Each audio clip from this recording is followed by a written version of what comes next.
오늘은 여호와 삼마라는 제목으로 우리 하나님의 말씀을 듣도록 하겠습니다. 여러분, 우리가 지금 하나님의 이름에 대하여 살펴보고 있습니다. 여러분, 하나님의 이름이라는 것은 그분의 하나님의 그 속성과 성품과 하나님의 본질을 우리가 이렇게 알게 되어지는 것입니다. 그러니까 여러분, 성경에 나타난 하나님의 이름이 나온 그 장면들, 배경을 보면서 그 속에서 하나님께서 어떤 일을 행하셨는가라는 것을 보면서 하나님께서 이렇게 함께 하셨다라는 것을 우리가 알게 되면서 하나님이 누구신지, 하나님이 어떤 분이신지를 알게 되어집니다. 우리가 하나님의 말씀을 읽을 때 가장 먼저 우리가 파악해야 할 것이 무엇이냐면 하나님이 누구신가? 하나님은 어떤 분이신가? 성경을 볼 때 그걸 제일 먼저 볼 수 있어야 하는 겁니다. 하나님 오늘 나에게 뭐라고 말씀하시는가? 하나님 나에게 무엇을 복주시길 원하는가? 이거보다 하나님은 누구시며 어떤 분이신지를 우리가 성경을 읽을 때 제일 먼저 생각하면서 우리가 기도하면서 읽어야 하는 것입니다. 여러분, 우리가 하나님을 아는 만큼 우리가 하나님을 기뻐하며 하나님을 자랑할 수 있습니다. 단순히 우리 삶 속에 내가 기도의 체험으로 하나님을 알고 일상 속에서 받은 여러 가지 은혜를 통하여서 내가 하나님을 아는 것이 아니라 성경에 나타난 하나님이 누구신지, 그 하나님의 이름의 그 뜻과 그 속에 나타난 하나님의 성품과 하신 일들을 통하여서 우리는 하나님이 누구신지를 알아가면서 하나님을 더욱더 가까이 할 수 있습니다. 여러분, 우리가 체험을 통하여, 말씀 없는 체험을 통하여 하나님을 알아가고 경험하는 것은 나중에 한계에 부딪힐 수 있습니다. 그러나 우리가 말씀을 비추어서 내가 하나님을 믿고 내가 하나님을 의지하며 살아가면 내가 후회 없는 인생을 살아갈 수 있는 것입니다. 그러므로 오늘 우리가 하나님의 이름을 알아갈수록 하나님을 더 가까이 한다라는 것을 우리가 기억하면서 우리 시간을 우리가 소중히 생각하면서 이 말씀 속에 하나님의 은혜가 가득하시기를 주님의 이름으로 축복합니다. 또 하나님을 알아가면서 우리가 더욱더 하나님을 기뻐하고 하나님을 자랑하는 그런 삶이 되시기를 축복합니다. 오늘은 하나님의 이름들이라는 시리즈 중 9번째 여호와 삼마라는 하나님의 이름에 대하여 살펴보도록 하겠습니다. 신기한 것은 이 여호와 삼마 딱 여기에 나오는데요, 에스겔서의 마지막 장 마지막 절에 딱 나옵니다. 여러분, 이 여호와 삼마라는 이름을, 하나님의 이름의 의미를 알기 위해서는 우리가 본문의 배경을 알아야 합니다. 오늘 에스겔서는 에스겔 선지자가 쓴 이스라엘의 역사에 관한 말씀입니다. 여러분, 에스겔 선지자는 바벨론 포로 시대에 활동했던 선지자입니다. 당시에 이스라엘 백성들이, 그러니까 남유다 이스라엘 백성들이 바벨론의 포로로 끌려갔습니다. 그리고 이미 이 남유다의 예루살렘 성은, 예루살렘 성전은 완전히 폐허가 되어졌고 파괴된 상태였습니다. 이스라엘 백성들은 바벨론의 포로로 끌려가 70년을 거기 이방 나라 거기에 있어야 했습니다. 그들이 이렇게 하나님의 심판을 받아 바벨론의 포로로 끌려가고 그 나라가 폐허가 된 것은, 하나님께 버림을 받고 이렇게 심판을 받은 이유는 이스라엘 백성들이 하나님을 떠났고 이방 신들을 섬겼으며 이방 여인들과 행음을 하였기 때문이다라고 성경은 말씀하고 있습니다. 그래서 여러분, 에스겔서 초반부에 보면 하나님의 영광이 그 예루살렘의 성전에서 떠났다라는 표현들이 있습니다. 그 중에 하나가 에스겔서 11장 23절 말씀 보면 같이 읽겠습니다. 여호와의 영광이 성읍 가운데서부터 올라가 성읍 동쪽 산에 머무르고, 여호와의 영광이 성읍에서부터 올라와가지고 산으로 가버렸다라는 거예요. 그러니까 여호와의 영광이 예루살렘을 떠났다라는 그런 표현입니다. 그러니까 예루살렘, 하나님의 영광이 그들 가운데서 떠나버렸습니다. 그동안 예루살렘 성전을 중심으로 그의 백성들과 하나님께서 함께 하셨는데 이제 이 예루살렘이 황폐해지면서 하나님의 영광이 떠났습니다. 이러한 절망스러운 현실 속에서 하나님께서 에스겔의 선지자에게 장차 회복되어질 새 예루살렘의 성읍을 보여주시는 이 말씀이 오늘 마지막 에스겔서 48장의 말씀입니다. 그래서 에스겔이 본 마지막 때 그 새 예루살렘의 그 성읍을 보니까 동서남북 성벽 길이가 쫙 둘레를 보니까 4,500척이다라고 이렇게 말을 하고, 각 방향마다 3개의 지파들이 문이 있으며 그 성읍 가운데 거하게 될 것이다 라고 하고, 그 성전 가운데 중앙에 성전이 있을 것이다 라고 말합니다. 여러분, 이 그림을 한번 보시면요, 이렇게 되는 거죠. 환상을 본 그림입니다. 그 마지막 때에 지금은 이스라엘 백성들이 바벨론의 포로로 끌려가고 이 나라가 완전히 황폐되었지만, 마지막 때에 하나님께서 이 예루살렘을 다시 회복하게 될 것이다 라고 말씀하면서 에스겔에게 이 성읍을 보여주었다라는 것입니다. 그러면서 이 성읍의 이름을 여호와 삼마라, 여호와 삼마라라고 부르면서 에스겔서를 마치고 있습니다.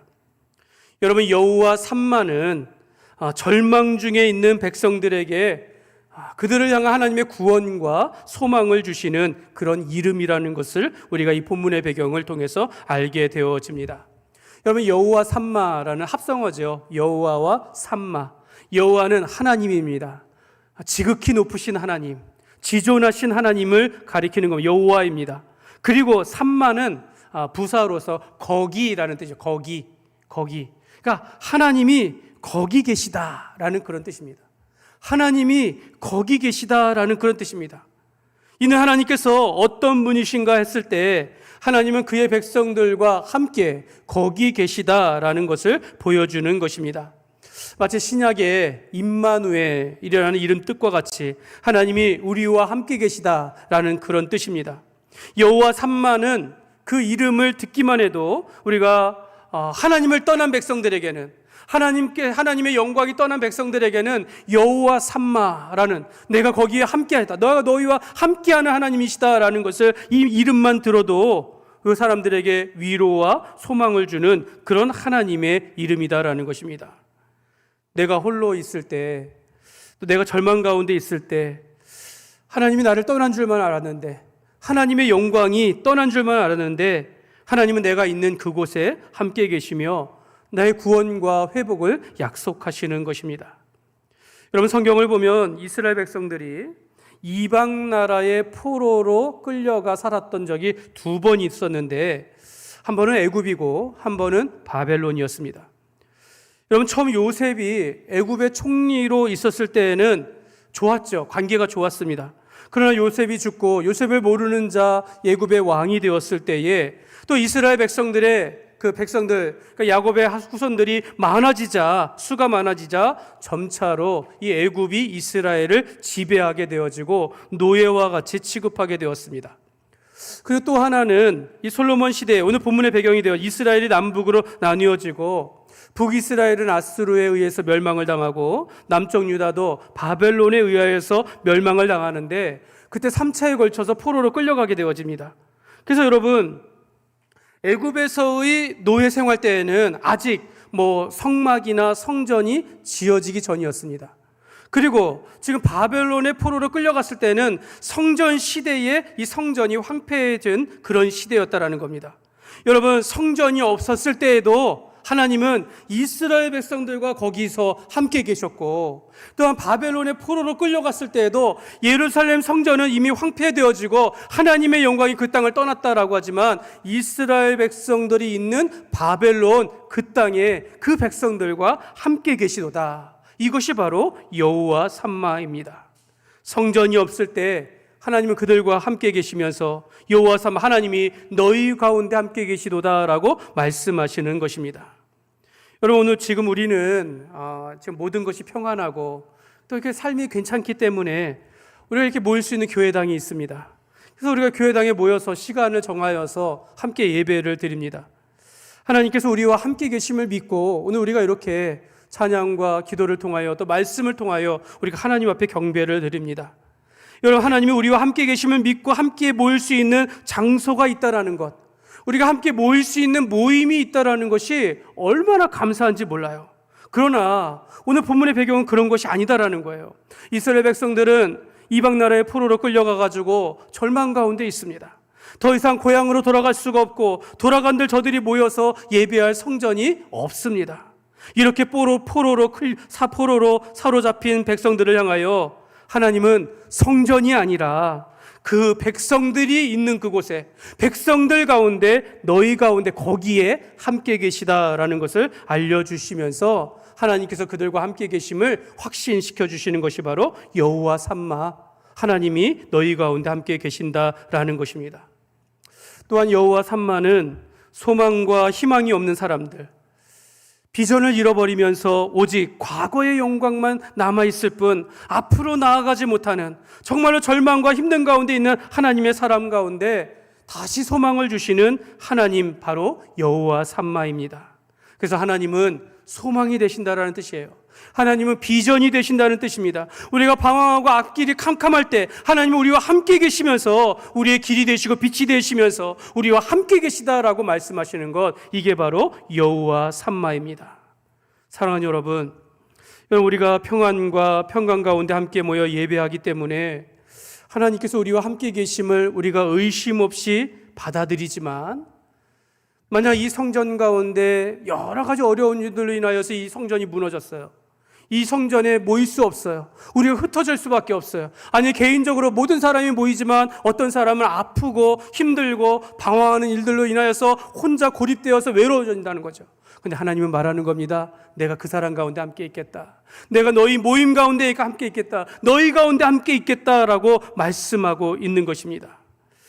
여러분, 우리가 여기에 모인다 할지라도 이런 어떤 분들은 삶이 괴로워가지고 예배 가운데 함께하지 못하는 그 마음을 같이 하지 못할 수도 있다라는 거예요. 내가 외롭고 고통스럽고 또는 내가 삶의 여러 가지 고민으로 인하여 어디로 가야 할지 모르는 이런 고립된 상황 가운데서 내가 어떻게 살아가야 할까 할 때 하나님이 말씀하시는 거죠. 내가 너희와 함께 있을 것이다라는 겁니다. 여러분, 우리는 와닿지 않지만 실제로 우리 공산사회주의 국가에서는요, 교회가 감시를 당합니다. 또 사람이 한번 잡히면 나오지 못하는 상황에 지금도 직면해 있습니다. 이제 북한에 우리 한국 선교사님 8명이 그렇게 지금 감금되어서 지금 나오지 못하고 있어요. 여러분, 우리가 언제 어떻게 핍박과 박해를 받을지 모르는 그런 처지에 있을 때 하나님께서 여호와 삼마, 내가 거기에, 내가 있는 그곳에 나와 내가 너와 함께 하겠다라고 말씀하고 있는 것입니다. 바로 그러한 처지에 있을 때 오직 한 가지 보이지 아니하는 하나님께서 그 깊은 절망 가운데서도 내가 있는 그 자리, 거기에 함께 계시다라는 것을 믿고 믿음을 지키며 소망을 잃지 말고 살아가라라고 말씀하고 있는 것입니다. 사랑하는 여러분, 우리가 이 자리에 있지 아니하고 절망 가운데 있을 때, 또는 우리가 모일 수 없는 형편에 있을 때 여러분, 우리가 어떻게 해야 합니까? 여러분, 우리는 여호와의 이름을 부르며 하나님을 찾아야 될 줄 믿습니다. 하나님을 찾으며 하나님 앞에 기도하며 하나님 앞에 부르짖어 나아갈 때 하나님께서 너희와 함께 계신다라고 말씀하시는 것입니다. 여러분은 이런 경험을 하신 적이 있습니까? 삶 속에서 내가 부득이 오늘은 교회 가지 못해가지고 어떻게 할 수가 없는 가운데 있을 때, 그럴 때라도 내가 하나님을 예배하고 하나님께서 나와 함께 하심을 경험하며 살아가고 있습니까? 이스라엘이 바벨론의 포로로 끌려갔다 하더라도 그곳에서 하나님을 믿는 자들 가운데 함께 하신다라는 것입니다. 거기가 예루살렘이 아니어도, 거기가 성전이 아니고 거룩한 땅이 아니더라도 그의 백성들이 하나님을 믿고 그의 이름을 부른다면 바로 거기에 하나님께서 함께 계신다라는 것입니다. 이것이 여호와 삼마입니다. 사랑하는 여러분, 요셉이 그러지 않았습니까? 요셉이 그 아버지 야곱과 또 그의 아들들, 형제들이 있어요. 근데 요셉만 이 가족에서 떨어져 나갔어요. 버림을 받았습니다. 노예로 팔리고 또 노예 생활 가운데 깊은 감옥에 갇히기도 하였습니다. 그렇게 본다면 하나님은 이 중심 그룹, 야곱과 그의 아들들과 그의 가족들, 여기에서 함께 계실 것처럼 그렇게 말씀하실 것 같은데 하나님은 떨어져 있는 요셉과 함께 하셨다는 겁니다. 요셉과 함께 하시는 그 말씀을 성경에 기록하고 있다는 것입니다. 그러니까 여러분, 우리가 어떤 삶을 살아가야 할지를 알게 되는 것이죠. 내가 비록 지금 예배할 수 없는 힘든 상황 가운데 있다 할지라도, 내가 아파서 그 모임 가운데 가지 못한다 할지라도, 또 내가 가정 가운데 여러 가지 힘들고 어려운 형편에 있다 할지라도, 내가 하나님을 찾고 하나님을 의지하며 부르짖을 때에 하나님께서 너와 함께 하신다라고 말씀하고 있는 것입니다. 하나님이 그곳에서 외롭고 고난과 고통이 있는 그곳에 그 사람과 함께 하신다라고 말씀하고 있는 것입니다. 그러므로 여러분, 여호와 삼마는 임마누엘의 하나님이십니다. 또한 여호와 삼마는 우리 마음 가운데 내주하시는 그리스도의 영이신 보혜사 성령님을 말씀하는 것입니다. 사랑하는 여러분, 바울이 말한 것과 같이 저와 여러분이 하나님의 성전인 것과 하나님의 성령이 우리 안에 계시는 것을 여러분 믿으시기를 바랍니다. 여러분 고린도전서 3장 16절 말씀에 보면 같이 읽겠습니다. 너희는 너희가 하나님의 성전인 것과 하나님의 성령이 너희 안에 계시는 것을 알지 못하느냐. 바로 이분이 여호와 삼마입니다. 또 여호와 삼마가 약속합니다. 히브리서 13장 5절 말씀 같이 읽겠습니다. 돈을 사랑하지 말고 있는 바를 족한 줄로 알라. 그가 친히 말씀하시기를 내가 결코 너희를 버리지 아니하고 너희를 떠나지 아니하리라 하셨느니라. 아멘. 이스라엘 백성들이 하나님을 떠났고 또 우상을 숭배하였고 그래서 하나님의 진노로 바벨론을 포로로 끌려갔지만 하나님은 그들을 버리지 아니하시고 너희를 떠나지 아니할 것이다 라고 말씀하고 있는 것입니다. 하나님은 과거 이스라엘의 죄악 때문에 하나님의 영광이 그 성전 가운데서 떠났다라고 하였지만 그러나 바벨론의 포로 70년의 복역이 끝나면 하나님께서 저들을 다시 새 예루살렘으로 인도하시며 저들과 함께 하시사 영원히 함께 거하시겠다라고 약속하시는 것입니다. 사랑하는 여러분, 여호와 삼마 하나님이 거기에 함께 계시다라고 하시면서 예루살렘의 회복을 말씀하신 이 말씀은요, 예수님께서 오시기 전 600년 전의 말씀입니다. 그러니까 장차 오실 예수 그리스도 임마누엘의 하나님을 약속하시는 것이고 마지막 때 예수님께서 다시 오셔서 이 땅 가운데 임할 새 예루살렘의 영광을 보여주는 그 예표와도 같다라는 것입니다. 그래서 여러분, 여호와 삼마는 눈에 보이는 건물이 아니라 하나님을 찾고 믿는 자들 안에 거하시는 하나님을 보여주는 것입니다. 이는 신약에서 하나님이 우리와 함께 계시다는 뜻의 임마누엘로 오신 예수 그리스도를 예표하는 그 말씀을 보여주는 것입니다. 여러분, 예수님께서 이 땅 가운데 오셔서 친히 우리와 함께 하셨고 또 성령님이 우리 안에 함께 계시니 이제 보이는 건물의 시대는 지나간 것이고 예수님을 모신 그곳이 바로 성전이요 성령님을 모시고 살아가는 것이 참된 예배라는 것을 가르쳐주고 있습니다. 그리고 예수 그리스도께서 다시 오실 때에 하나님의 장막이 사람들과 함께 있어서 하나님이 그들과 영원토록 함께하리라. 바로 그 새 예루살렘의 영광을 보여주는 것입니다. 그러므로 여러분, 하나님과 함께하는 삶을 살아가시기를 주님의 이름으로 축복합니다. 내가 어디로 가든지 너희와 함께 하겠다라는 하나님의 약속, 그 하나님을 우리가 알고 하나님과 함께 하시는 삶을 살아가야 될 줄 믿습니다. 여러분, 살다 보면 여러분 혼자 있을 때가 있어요. 저도 한국에서 이제 전도사 또 부교역자 사역을 하다가 미국에 유학을 갈 때 그 유학을 가가지고 이렇게 정착할 시기가 있지 않습니까? 몇 달 동안 어느 교회를 가야 할지 막 이렇게 여러 가지를 찾고 찾는. 그럼 그때는 평생 교회 다니면서 예배를 드리다가 한두 달 막 이렇게 떨어져 지내니까 어찌할 바를 모르겠는 거, 어찌할 바를. 그러면서 그냥 여기도 가보고 여기도 하지만은 그 속에서 내가 성전 그 장소에 가지 않는다 할지라도 내가 정말로 하나님과 함께하는 사람인가, 하나님이 나와 함께 하시는가를 그때 알게 되더라고요. 내가 정말로 이 모임 가운데 평생에 이렇게 모임 가운데 살아가고 내가 그 교회 평생 다녔는데 이 새로운 곳에 와서도 내가 하나님께서 나와 함께 하시고 나는 하나님과 함께하며 살아가는 그런 믿음의 사람인가를 우리가 깨닫게 된다라는 겁니다. 여러분의 인생 가운데 이러한 체험과 이런 하나님께서 함께 하시는 은혜가 있으시기를 주님의 이름으로 축복합니다. 그래서 저는 말씀드려요. 혹시 여행을 가십니까? 아니면 출장을 가십니까? 아니면 부득불 다른 데로 가야 합니까? 거기서도 내가 하나님의 사람으로서의 삶을 살아가고 있는지를 한번 돌아보시길 바랍니다. 하나님께서 나와 함께 하시는지를 함께 한번 돌아보시기를 바랍니다. 여러분, 하나님께서 함께 하신다는 말이 뭘까요? 여러분, 임마누엘 성령님이 내주하신다라는 다 같은 말이죠. 여호와 삼마, 또 임마누엘 성령님이 우리 안에 가시다 함께 하지만요, 여러분 이렇게 말할 수 있어요. 구약에서는 하나님께서 우리와 함께 계셨다면 신약에서는 하나님은 우리 안에 계시다라고 표현할 수 있는 겁니다. 여러분, 구약에서는 예루살렘 성전을 통하여 그들 가운데 함께 계셨다라고 표현하지만 신약에서는 그 주님께서 우리 중심 가운데, 우리 삶 가운데, 우리 안에 계시다라고 말씀하고 있는 것입니다.